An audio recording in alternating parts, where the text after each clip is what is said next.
Marc, chapitre 9.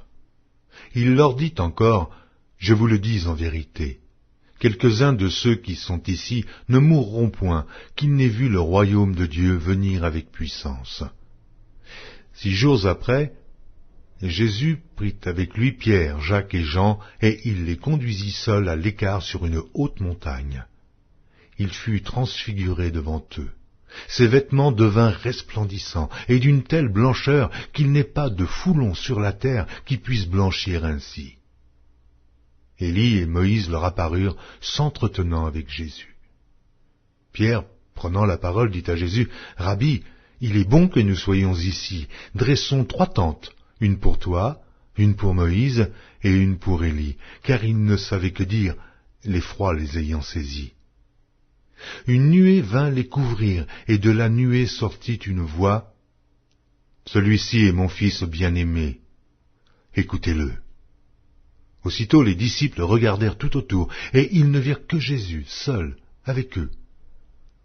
Comme ils descendaient de la montagne, Jésus leur recommanda de ne dire à personne ce qu'ils avaient vu, jusqu'à ce que le Fils de l'homme fût ressuscité des morts.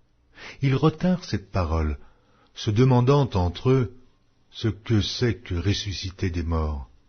Les disciples lui firent cette question, « Pourquoi les scribes disent-ils qu'il faut qu'Élie vienne premièrement ?» Il leur répondit, « Élie viendra premièrement et rétablira toutes choses. Et pourquoi est-il écrit du Fils de l'homme qu'il doit souffrir beaucoup et être méprisé? Mais je vous dis qu'Élie est venu, et qu'ils l'ont traité comme ils ont voulu, selon ce qu'il est écrit de lui. » Lorsqu'ils furent arrivés près des disciples, ils virent autour d'eux une grande foule et des scribes qui discutaient avec eux. Dès que la foule vit Jésus, elle fut surprise et accourut pour le saluer. Il leur demanda, « Sur quoi discutez-vous avec eux ?» Et un homme de la foule lui répondit, « Maître, j'ai amené auprès de toi mon fils qui est possédé d'un esprit muet. En quelque lieu qu'il le saisisse, il le jette par terre, l'enfant écume, grince des dents et devient tout raide. J'ai prié tes disciples de chasser l'esprit, et ils n'ont pas pu. » « Race d'incrédules, leur dit Jésus, jusque à quand serai-je avec vous? Jusque à quand vous supporterai-je? Amenez-le-moi. » On le lui amena. Et aussitôt que l'enfant vit Jésus, l'esprit l'agita avec violence. Il tomba par terre et se roulait en écumant. Jésus demanda au Père, « Combien y a-t-il de temps que cela lui arrive ?» « Depuis son enfance, répondit-il. Et souvent l'esprit l'a jeté dans le feu et dans l'eau pour le faire périr. Mais si tu peux quelque chose, viens à notre secours, aie compassion de nous. » Jésus lui dit, « Si tu peux, mais tout est possible à celui qui croit. » Aussitôt le père et l'enfant s'écria, « Je crois, viens au secours de mon incrédulité. » Jésus, voyant accourir la foule, menaça l'esprit impur et lui dit, « Esprit muet et sourd, je te l'ordonne, sors de cet enfant et n'y entre plus. » Et il sortit en poussant des cris et en l'agitant avec une grande violence. L'enfant devint comme mort, de sorte que plusieurs disaient qu'il était mort. Mais Jésus, l'ayant pris par la main, le fit lever. Il se tint debout. Quand Jésus fut entré dans la maison, ses disciples lui demandèrent en particulier, « Pourquoi n'avons-nous pu chasser cet esprit ?» Et il leur dit, « Cette espèce-là ne peut sortir que par la prière. » Ils partirent de là et traversèrent la Galilée. Jésus ne voulait pas qu'on le sût, car il enseignait ses disciples et il leur dit, « Le Fils de l'homme sera livré entre les mains des hommes. Ils le feront mourir, et 3 jours après qu'il aura été mis à mort, il ressuscitera. » Mais les disciples ne comprenaient pas cette parole, et ils craignaient de l'interroger.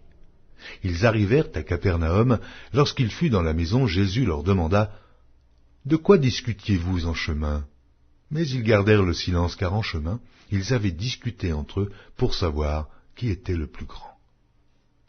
Alors il s'assit, appela les 12 et leur dit, « Si quelqu'un veut être le premier, il sera le dernier de tous et le serviteur de tous. » Il prit un petit enfant, le plaça au milieu d'eux, et l'ayant pris dans ses bras, il leur dit, « Quiconque reçoit en mon nom un de ces petits enfants, me reçoit moi-même, et quiconque me reçoit, reçoit non pas moi, mais celui qui m'a envoyé.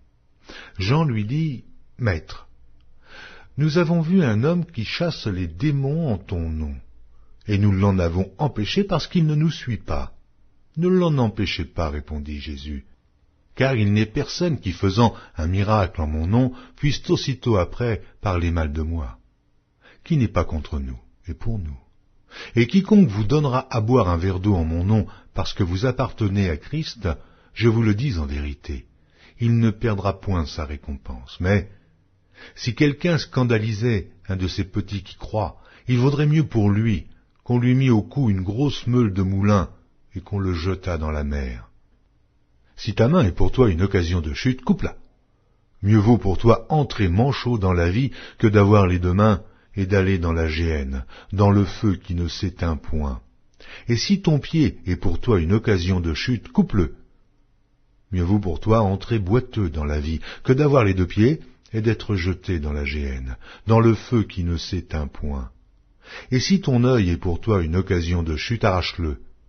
Mieux vaut pour toi entrer dans le royaume de Dieu, n'ayant qu'un œil, que d'avoir deux yeux et d'être jeté dans la géhenne, où leur ver ne meurt point, et où le feu ne s'éteint point.